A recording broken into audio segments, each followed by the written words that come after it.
I will tell you that we are going to, if there's any, I have made an absolute idiot of myself on, you know, if they're recorded for television. They can be edited. So they will be edited, so don't worry about it. Wow. Did you hear that? I don't know. Well, I don't know. Or you can just say, wait,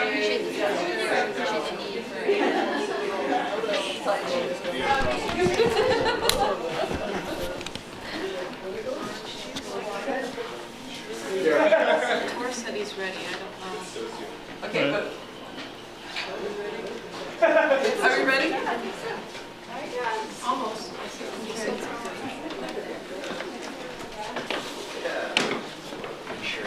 We're going to get started in about 1 minute. That I'm supposed to start.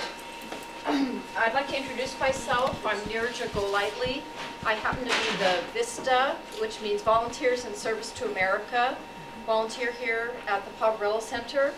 And my particular VISTA project, the main portion of it was to work in collaboration with Celia Winkler, professor at the University of Montana in the Department of Sociology, and Daisy Brooks, also a professor in the Department of Sociology at the University of Montana, in creating a service learning class and a research collaboration between the Poverello Center and the University of Montana Sociology Department. And originally, some of you may know Tessa Johnson, who was the director of the Salcedo Center. She was heavily involved in the beginning of the project, as well as heavily involved in recruiting me to work with her on this project, and Daisy and Celia. And I was so excited about the project that I actually, don't tell anyone, started in June on the project, even though my VISTA tenure didn't start till July. Some of you may have already seen this little diagram up here.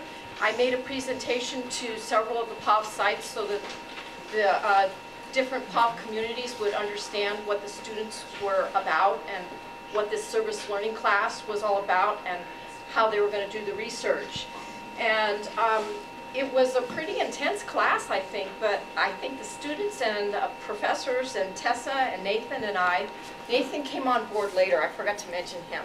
He's the director at Valor House. He, to use a bad cliche, jumped on the grenade after Tessa left for Wyoming. So I'm really appreciative to have him on board and helping out too. Basically, the way the class was set up is it was service volunteer hours, 2 hours a week. The students went to individual POV sites. There were 2 students at the Valor House, 2 students at Salcedo Center, 2 students at the Poverello, and 3 students at the Joseph Residence. And they did 2 hours or more a week, all the way through April. And through that service, they learned more about the experiences that people have in dealing with hunger, homelessness, and in dealing with social services. They also began to understand a little bit more about what service providers go through and how they're challenged in providing services to people who are experiencing hunger or homelessness. And they also began to have an understanding of how to be allies and co-experts with our POV clients and staff rather than coming in as research experts. So, in addition, participatory action research was the type of research we use, and this was pretty new to most of the sociology students.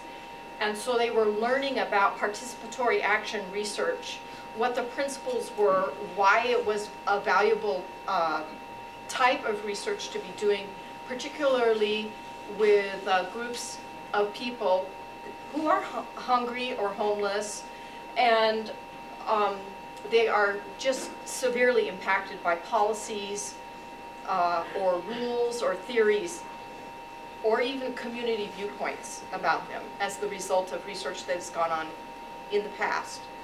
So what we did is we not only learned about how to do participatory action research, But we also developed a client advisory board, which was made up of volunteers, 2 from each of the Poverello sites.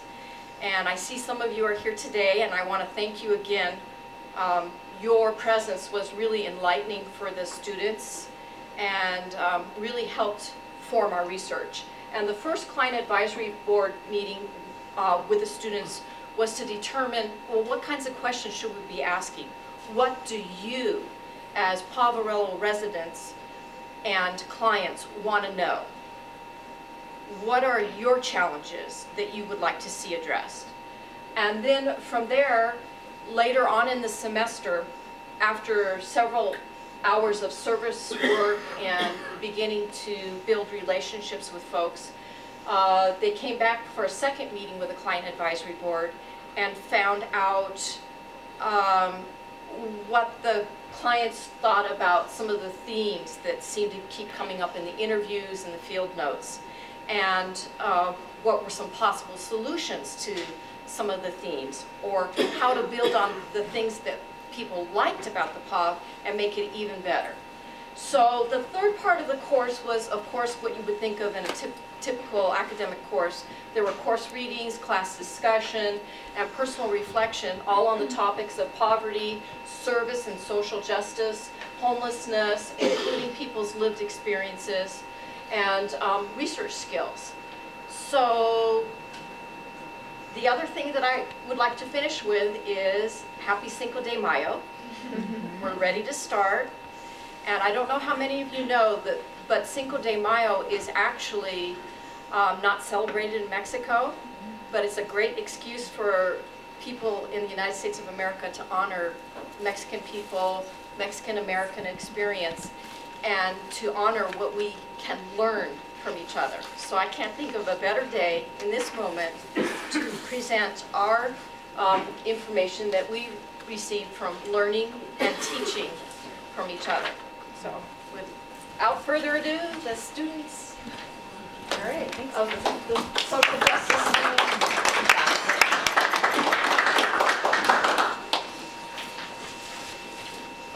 Hi, I'm Allison Foster. And I am Mike Crabtree. And we were the students who stayed here and worked here at the POV this semester. So our time spent here, like Nira just said, we spent 2 hours a week here and doing things like serving at meals or working in the clothing room or even shadowing the staff. And so within this work, we got to work alongside the other consumers and with staff and with other volunteers to learn more about the actual lived experience here at the POV and those types of things. And and to reflect upon each of our times as well, we wrote some in-depth field notes that we analyzed and were able to pull out some general themes from. Before coming into... Yeah, you can. Yeah. So before we started volunteering here, we noticed that we had preconceptions coming into it that shaped our expectations of what we were going to find, what information we were going to gain, and what we were going to observe. We figured we would come in, volunteer a little bit, take field notes, and kind of let our sociology education do most of the work, and stay relatively emotionally detached from working here. And what we found out right away, basically on the first night volunteering, is that was rather difficult. We realized the diversity of the clients here and the willingness of helping staff, and saw a lot of potential in all of the individuals. Our expectations were also greatly affected by interactions with our client advisory board, as Nirja mentioned before. They showed us that POV clients here have genuine concerns for their lives and for the workings of the POV, and want to see and give input on how positive changes could come about here. And we also learned a lot about the varying backgrounds that people came from by hanging out and volunteering. And this is a quote on my first night volunteering. This kind of goes back to the preconceptions that I had and how that changed. It is easy for society to stereotype someone in need of food or shelter, and I found myself guilty of this on my first night at the pub. Middle-aged bearded men, colorfully clad dread wearers, young men and women, middle-aged women, quiet, inaudible people, and very boisterous people, possibly under the influence, all made their way in. So within all of our volunteering time and our field notes and through interviews and meetings with the CAB, the Client Advisory Board, we found some themes that kept coming up. And all of these 4 themes were there's the tension within the POV, either between consumers and consumer satisfaction, and even with staff and volunteers in some cases. The community involvement, the greater city of Missoula and the community within the POV. And how staff responsibilities are laid out and how it can just be extremely overwhelming sometimes, and the actual social services that are provided here at the POV. And they all kind of link back to the more general theme of there's kind of, the POV is just not big enough anymore, and we'll kind of explain that through each of these. So the first thing, tension. When we say tension, we just mean kind of a general sense of discomfort that we found and just seen among clients and staff and even volunteers here at the POV. And we feel that some of these tensions could eventually maybe erupt into some volatile situations, and that kind of leads into space issues that we've noticed here.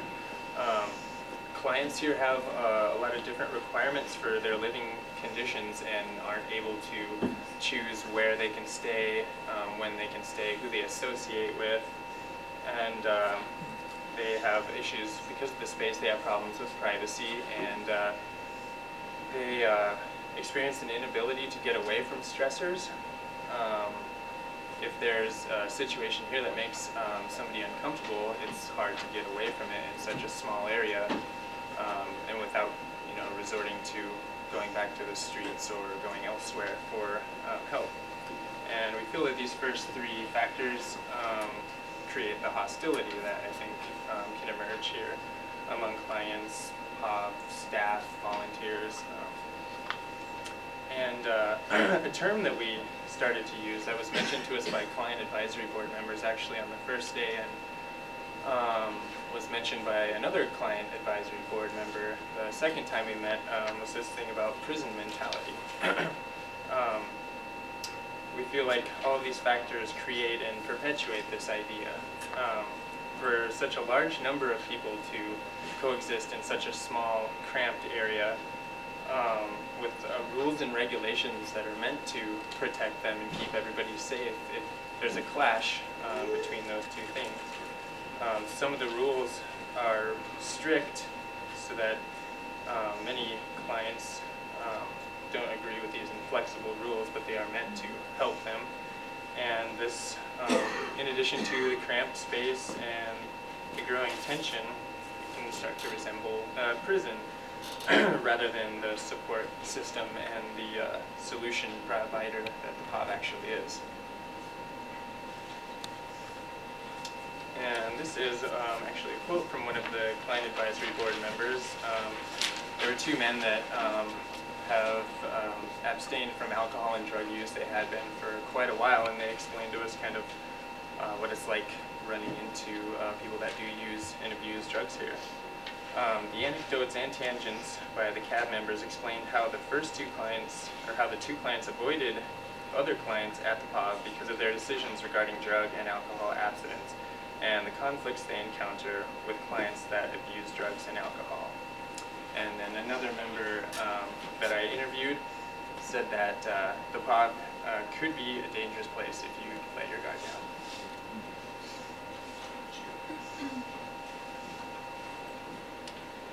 So there's another quote that came from field notes about this sense of tension, and it was just about, I was here serving at the POV, and there was a woman who came up and told another man that he needed to apologize to one of the other consumers for the way he'd acted earlier that day. And he did apologize, and he said, there's just no, I can't, I was just having a bad day and I couldn't get away from it. And I just thought that was another display of how this tension can build up and there's no release. So another thing that we've got from conversations with staff and volunteers and consumers is the idea of a lack of whole community involvement. The consumers have expressed how the community is not involved, and they feel like if there was more involvement that they would have greater support and people would actually learn what it's really like to be homeless in Missoula and have more of an idea of how to deal with those kinds of situations. There's a couple of quotes from an interview that I did a couple of weeks ago and where the woman was explaining how this affected them. They just don't have the knowledge about what homeless really means. It doesn't mean that you're used to living out in the streets. Not everybody is. It doesn't mean that you're going out to cause trouble. It doesn't mean that you're dirt. To a lot of us, it means that you're down on your luck, and that's what it was with me. I made some choices, and now I'm going to make better ones. And the next quote was also about this and how that same idea of community understanding. But what I'd like to see is people come down here and see us, you know, to see how down to earth we are, and how hard we work at what we do. Yes, there are some bums, but I know 98% of us people here are really cool, and they've got some heck of some stories. So next we were going to talk about some of the staff responsibilities, some of the things that we've seen here. We've noticed definitely there is an overwhelming demand on a small number of staff to try to take care of such a large number of people. It's often difficult to meet everybody's individual needs, and clients need the staff for a support structure. Time sometimes is spent on consumers who require the most attention, and it distracts attention from clients with more basic needs, just simple things like check-ins or sack lunches or clothing or things like that. Consumers often feel that they have to deal with some of the interactions here rather than having staff as mediators for some of these things. There's a lack of space for organization here. Everything kind of keeps coming back to the space issue, and consumers rely on staff as a support system, and this is a quote, you can see it here, but one person said that nobody sticks up for us when he isn't here, and that was just a client talking about a particular staff member that they trust and rely on. And then these are two more quotes regarding staff. This is from actually my field notes, something I observed. As I had expected, staff members spend most of their time running errands for clients and solving problems or disputes. And this quote down at the bottom here, it's in regards to the possibility of a new site or a larger site or a more specific site being created. One woman said, if that's all it was, I would say, don't build the new building. It would just be a run-of-the-mill schlag house. And she was speaking directly about if there was a new site that simply was just that, a new site, and still had some of the same issues here, that maybe it wasn't worth it, but that a new building would allow for a lot of reform and new things. Most of the consumers we talked to said that they can get everything they need or be linked to everything they need right here through the POV, through social services and mental health and the clinic and caseworkers and things like that. But some people did say things about how there's a disconnect between the way services are provided and the actual population that uses them. One woman used the example of like scheduling in the clinic, where a lot of times you have to schedule about a while in advance for a certain time, and sometimes within homeless populations you have to be more transient, more flexible, and those scheduling systems don't work. And there's been a lot of people who have said they would benefit from a more centralized social service system where we actually have in-site things for like for more caseworkers and for maybe more mental health and that sort of thing. An interview excerpt was talking about that as well. If they had a caseworker here that did food stamps, because a lot of people need them, or maybe somebody to help them get IDs that are lost, that would be good. I don't need either, I have both, but it would be a big help. Maybe counseling just right here so people wouldn't have to go out. I don't know if they would take it, but and she was saying it'd just be a good opportunity and more people would be able to use these services and get the things they need if it was a more centralized system. So these are some of the ideas that we have for the Poverello Center. Basically what we kind of focused on for solutions to some of the space issues and things here is a larger and more specifically tailored building. As far as tension goes, we feel that a larger facility would create a greater sense of privacy and safety for consumers, volunteers, and staff. A larger and more functional facility would house clients more comfortably and relieve the tension that builds up in this smaller area. This, I think, would have an improvement in the atmosphere here, or at the new site, that could attract volunteers and community members to spend more time at the Poverello Center. And it could spread locals' awareness and support for the members of Missoula's community that reside here.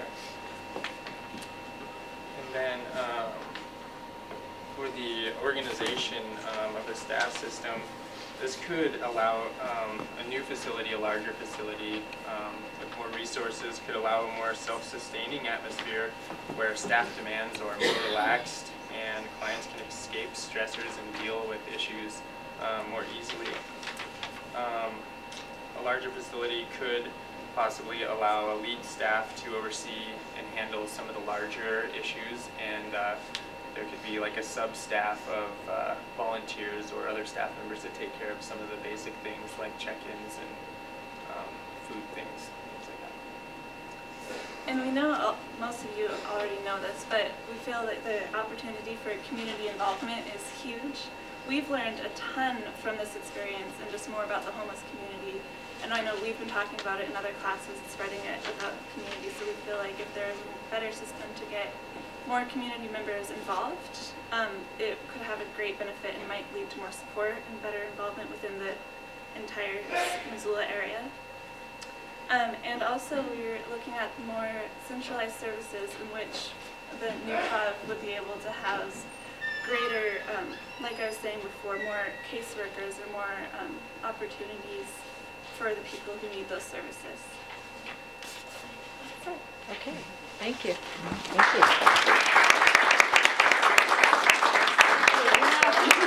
Well, how we're going to run this is we're going to open up for a few minutes of questions, and then we'll move on to the next presentation, and at the end we can take a, more discussion, more sort of back and forth. And I need to mention a disclaimer that I neglected to do in my introductions. Missoula Community Access Television is filming this for later broadcast and will be edited, and they are trying to make sure that they don't get the audience for those of you who prefer privacy. So just know that going forward that it's just the students. Okay. Questions? So we would love any questions or comments or suggestions or disagreements or...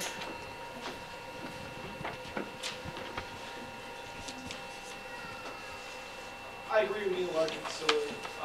Feel free to look at that. I know, and that's one of the issues we run up. We know everybody knows it needs to be a larger facility, but we're just seeing that all these different, extremely different circumstances, a larger facility would benefit in so many ways. But we know that you all know that you need a larger facility too. Well, and I think you guys also came across the idea. It's not just about a building.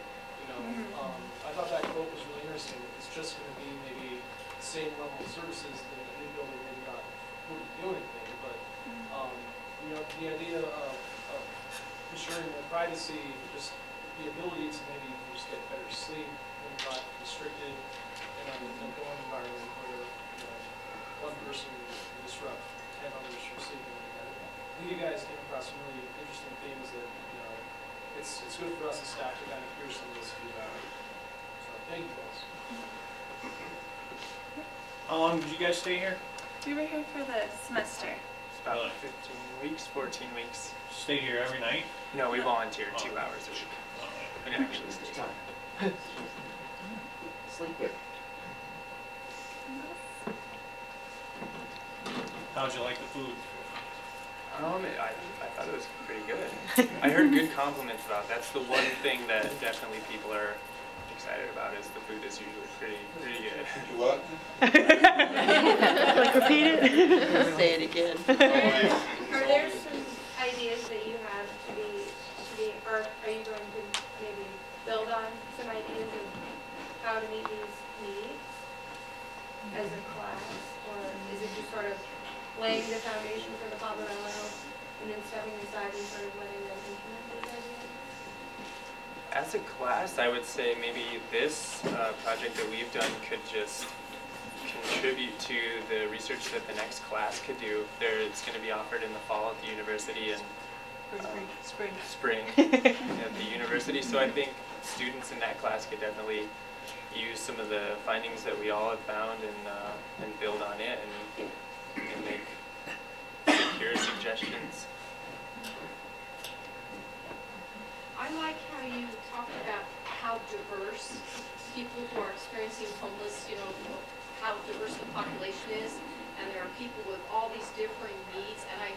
And I also liked how you talked about the community doesn't quite understand that they're not just the drunks on the street corner or the aggressive panhandlers or whatever.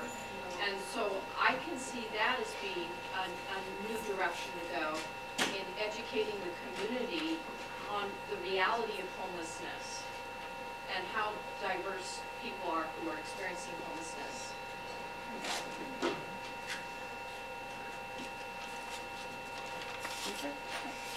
Okay. Thanks. Thank you.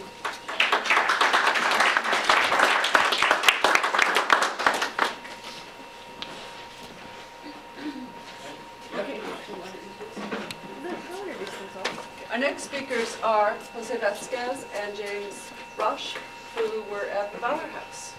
So I'm going to... All right, well, thank you everyone for showing up to our presentation. We're going to go briefly over our initial findings, and then we'll go over our new observations and then possible solutions for the Valor House. So in our initial findings, we had 4 major themes that came out from field notes, and these field notes came out from volunteering 2 hours a week from the beginning of the semester until pretty much up until last week. And our major themes was a lack of freedom, sobriety, adequacy of programs, and lack of activities. And we really felt the last 3 fell under all of our initial research, fell under lack of freedom. So in our following quote here is from Chops, and his name has been changed to make sure that he's completely anonymous and no one can come back and tell him he said this or that. And we were talking about the rules and kind of regulations at the Valor House that residents must abide by in order to stay there. So, and we were in front of the building, we were just talking about this, and this was dealing with check-ins. And this got brought up because he brought up this is their house. He was referring to residents and everything. I would also like to note that when we use veterans and residents, we are talking about the same people at the Valor House interchangeably, just to let you know.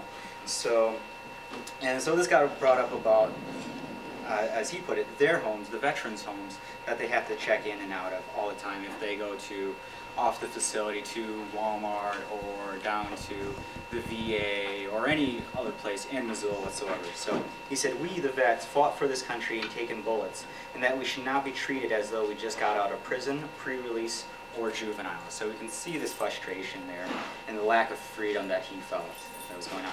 So in our effort to connect with veterans, often we would follow them outside to interact with them, because a lot of them do smoke, not all of them do, but it was a very social part of the Valor House where everyone would go outside and interact. So Jose and I would go out there and interact with them, and in that process we all found out what things they liked about the Valor House, what things they didn't, what things they enjoyed about their life. And one of the things that came up is they like to play cribbage.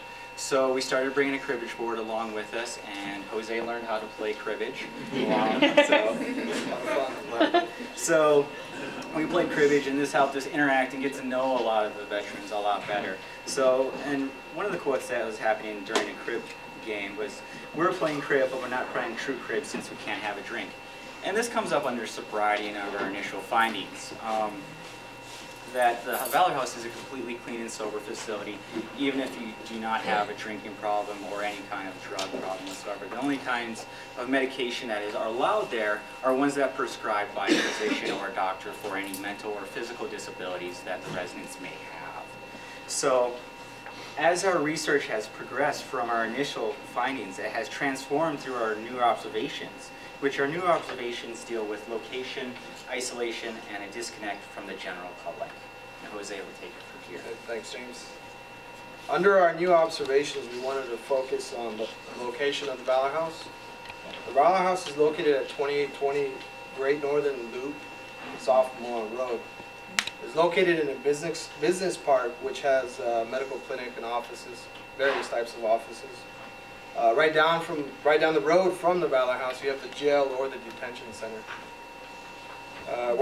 Now I'm going to just go ahead and give a description of the Valor House. It was established in 2005. Has a large kitchen, which I think also serves as the main communal area. 2 laundry rooms, 2 TV areas, 1 indoor recreational area, and 5 community computers. It is also staffed 24 hours a day. 3 agencies that run the Valor House.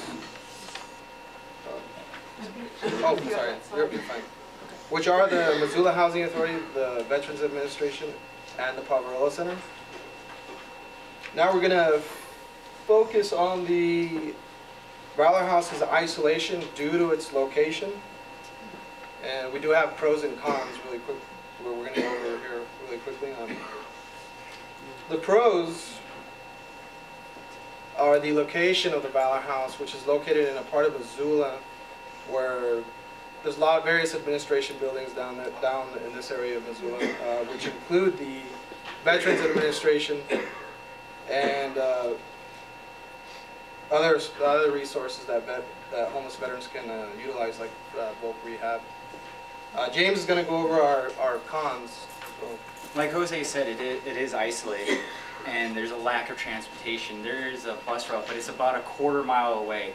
And for a lot of these residents, they have physical disabilities, so walking a quarter-mile away to get to the bus to go downtown or anywhere like that is really difficult.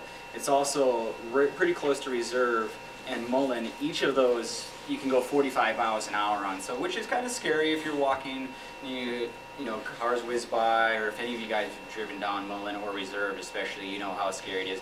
You seldomly see anybody walking or even riding a bike down there. So that makes it hard for them to have any kind of transportation because of the lack of even bus services. And on Sundays, no bus runs, so they can't do anything, of course, on Sundays at all either. So. Okay. Continuing with the isolation of the Valor House due to its location. The Valor House is located away from active areas of Missoula, and we're going to, another slide, we're going to go into more detail of, as far as what we mean by that. Some veterans are, as James said, are disabled or unable to get away from the Valor House on a regular basis due to disabilities and or lack of transportation. There is, however, transportation available at the Valor House. It is available on Tuesdays and Thursdays and only during specific times of the day. So you can see that this could also bring about some difficulties for the homeless veterans. So from our observations, we've also found that this isolation has an effect on the sobriety due to simply to boredom. Some veterans find it difficult to keep substance abuse out of their minds, again because of this boredom, and again due to the location of the Valor House. The isolation of the veterans at the Valor House contradict with the following 2 slides that were prepared by the Missoula Housing Authority for the Governor's Housing Conference in 2008. Under this supportive services slide, we have socialization and reintegration of homeless veterans back into the community. This is a contradiction that we found, because from our observations we found that there was more of a disconnect with the homeless veterans and the general public, or Missoula, due to this isolation. I'm going to turn it over to James, and he's going to go over in more detail our examples of this disconnect from the general public. So through our interviews, we had a question on there. What is a typical day like at the Valor House? Or what's a typical day for you like at the Valor House? And these are the responses that we got from the residents there. Boring, not a lot goes on here. You kind of have to find things to stay busy, Kevin told us. Pretty boring, sit around and do nothing, Bill told us. And we can see this lack of activities even from our initial findings coming in, and boredom. Third one here. Chris told us this: if you don't have an appointment or something going on at the library or something like that, if you don't have something to do, then well, I'll be here pretty much all day long. I might be reading much all day long, stop, have lunch, fix dinner, watch some TV at night, shower, and go to sleep, and that's pretty much it.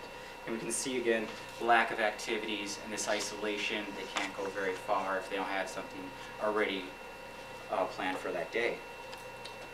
And with our final quote from Don, because usually I just lay there for hours, and when I get up I am in a depressed state, so I would lay there till 1, 2, 3 in the afternoon. Again, we want to re-emphasize that this is all connected, we believe, from our observations. Some veterans, more so than others, due to the isolation of the Valor House. Earlier when we were talking about the Valor House being located away from active areas of Missoula, we were not simply referring to bars or that type of entertainment. We were actually talking about parks, libraries, or recreational areas. You know, something that doesn't cost anything, which the location, as James might have touched on, the location of the Valor House right now, anywhere that the veterans can walk within walking distance, they have to pay to be there. You know, it's the stores or of some sort. Well,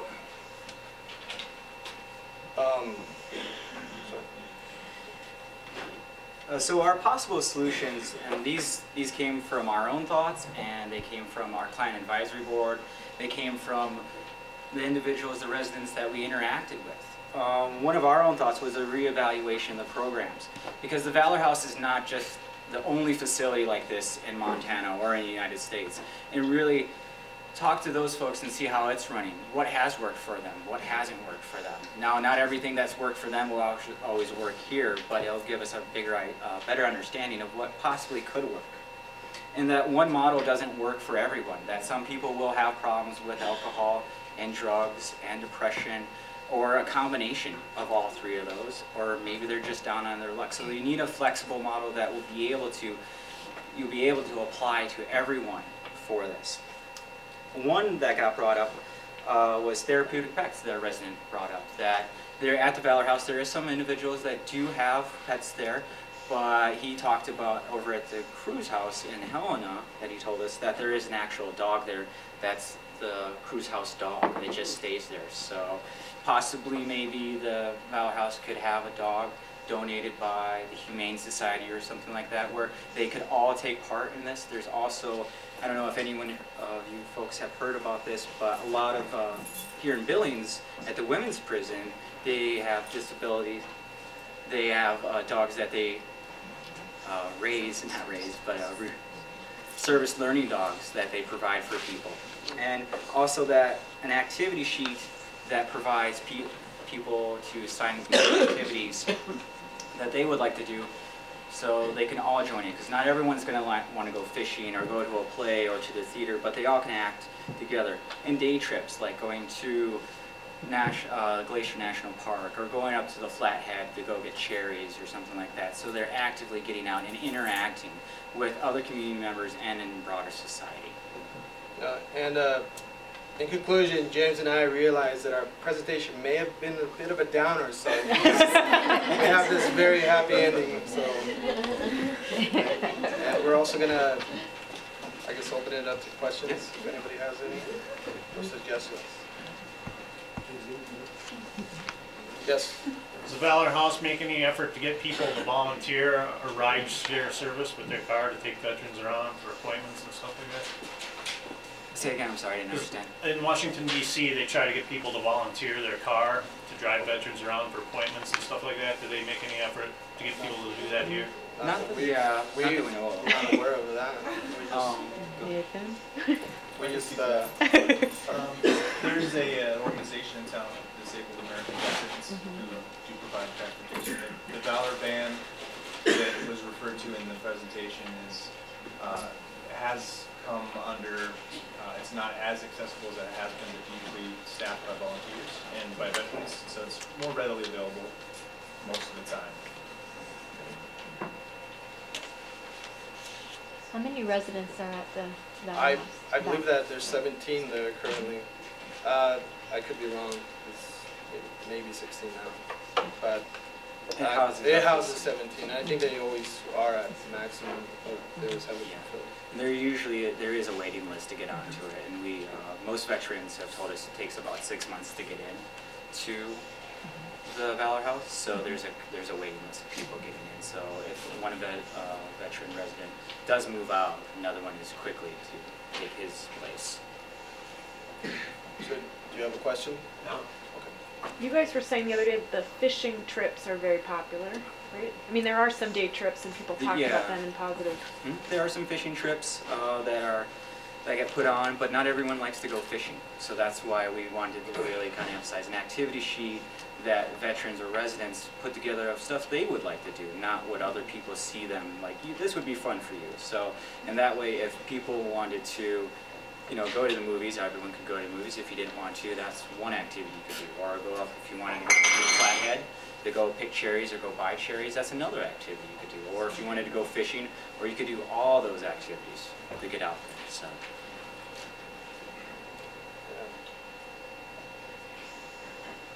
Well, Okay. All right. Thank you.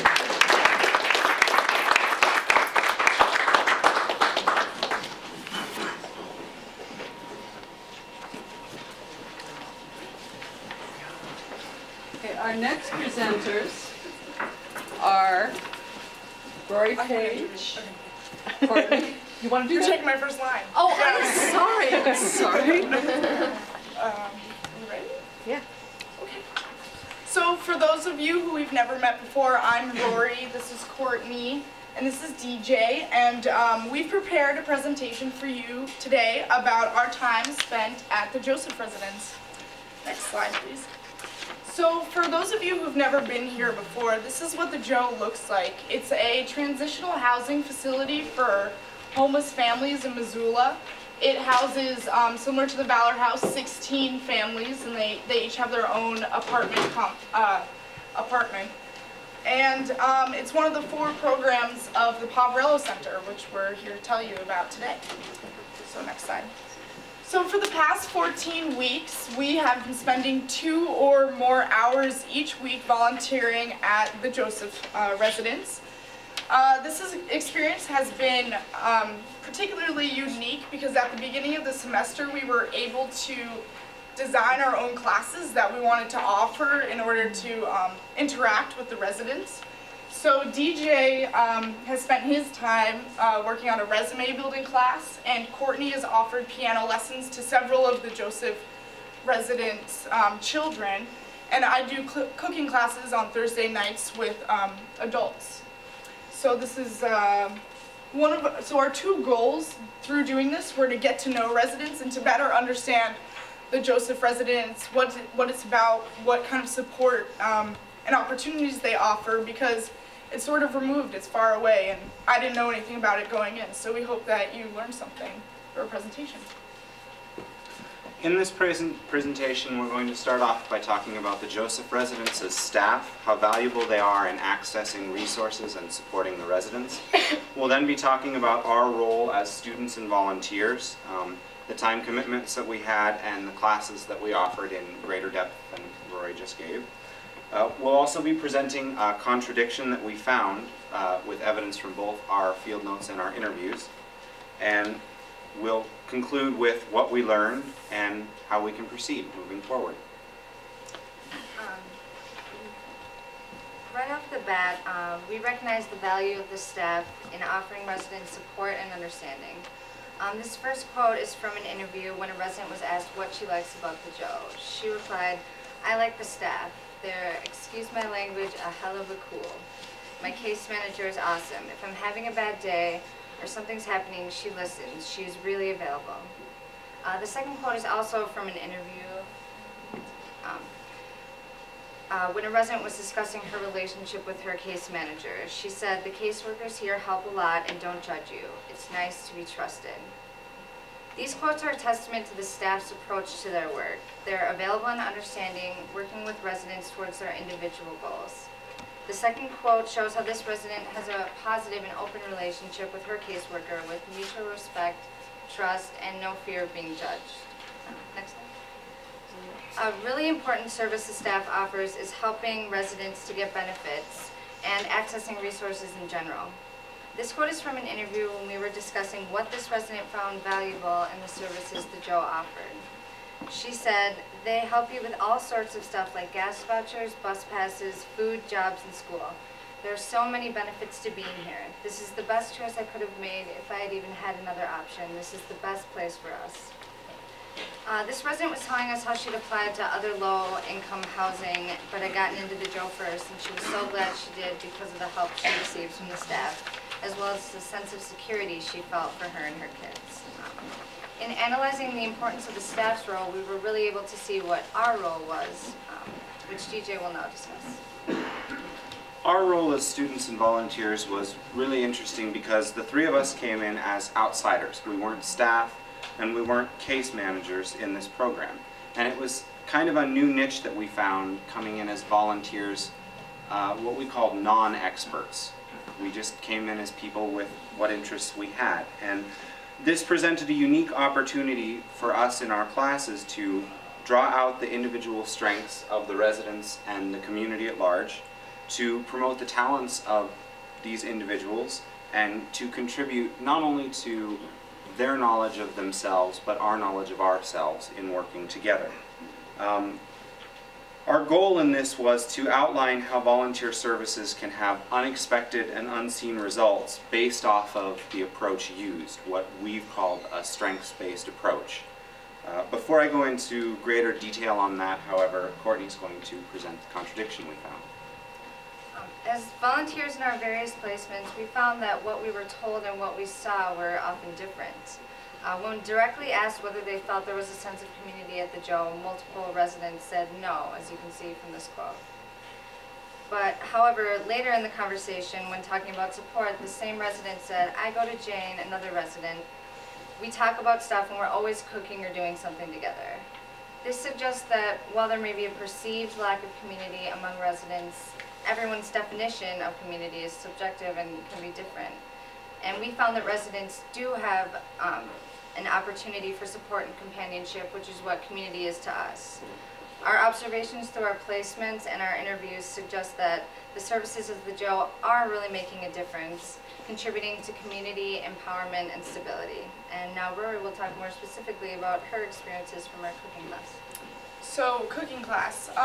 After the first few weeks, we began to realize that the most successful part of cooking class was how sort of unstructured the activity evolved to be. So, the goal at first was to get as many residents involved as possible, teens, residents, children, whoever wanted to come. So at the beginning, we worked with the staff members to find a time that was convenient for the residents and their schedules. People are working, they have children.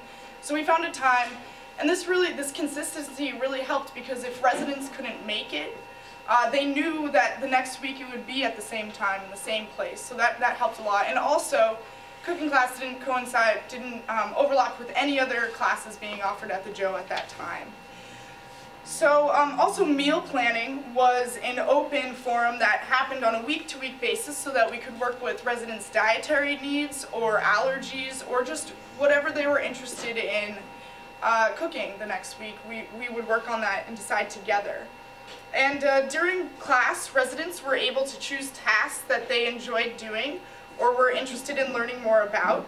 So we were working together, and if there was a lot of people on one particular night at cooking class, some people would chill out and talk amongst themselves while people prepped and cooked, and then those people would step in for cleanup so that everybody was playing a part, but everybody had a time to hang out and talk with each other.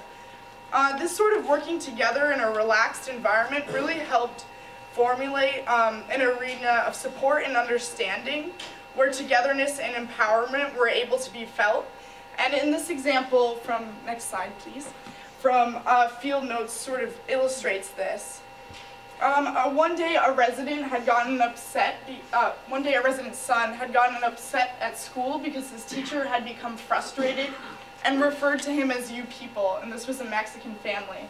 So Luke, another resident, made this boy's mother feel better by saying, "Hey, you know, that's not cool that your son's teacher can't do that," and encouraged her to call the school and complain, which she did. So you can see that this wasn't your typical class. You know, I wasn't a teacher there making sure that everybody learned this, this, and this by the time they left the Joseph Residence Community Center. It was an open and relaxed place where people could speak freely and hang out, and it wasn't sort of a nagging obligation to go. It was a really enjoyable time for me and I think everybody who attended.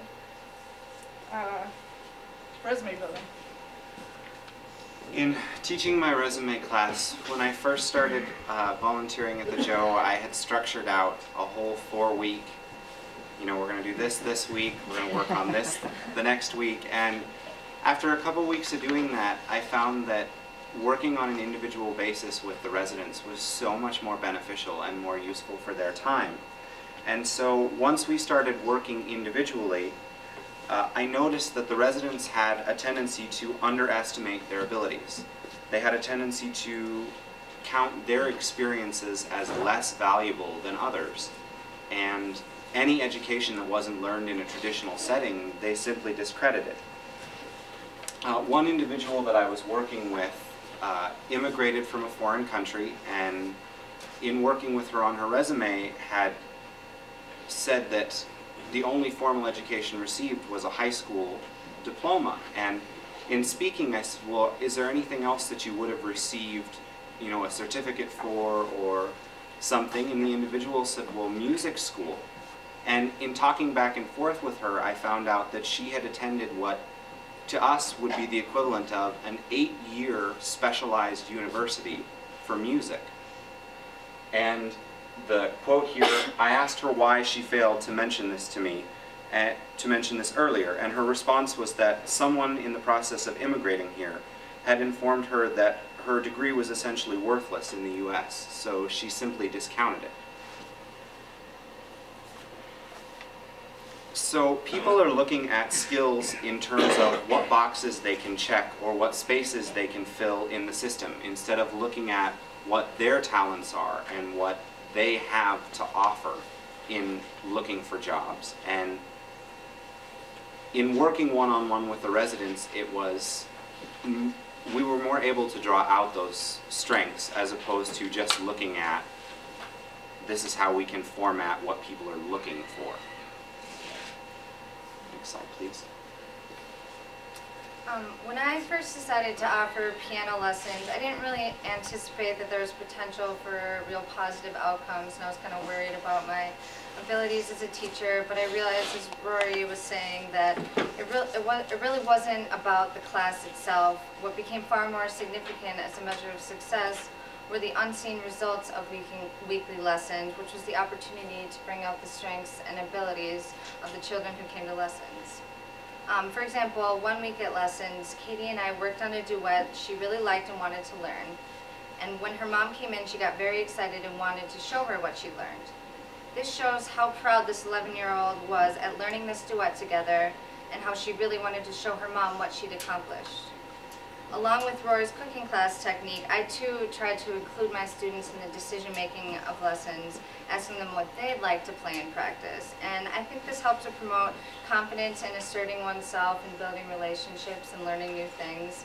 And I think lessons also serve to instill consistency and responsibility in a creative environment. So what we learned, or what all of this essentially means, is that in our classes, we inadvertently offered something more than just skills. Instead of giving the residents something that they could blanket and, fix or patch, we worked with them on what we called a strengths-based approach. And it was simply finding the strengths that the residents had that they may have overlooked or discounted, or finding the strengths and the support in the community that Rory and Courtney found in teaching their courses.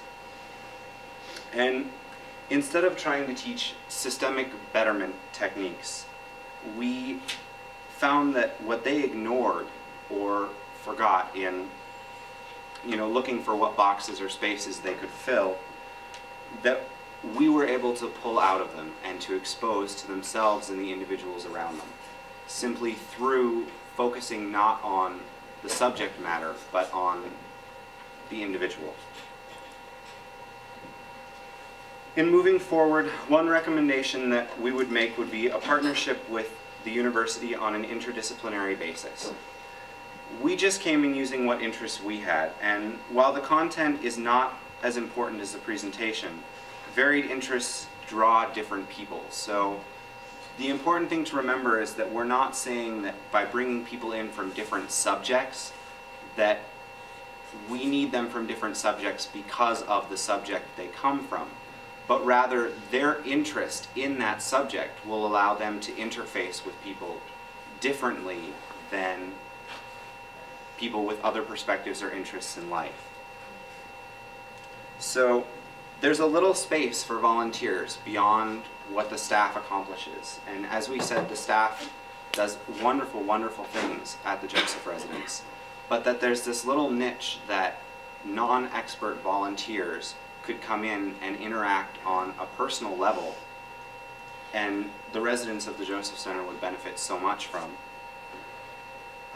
Next slide, please.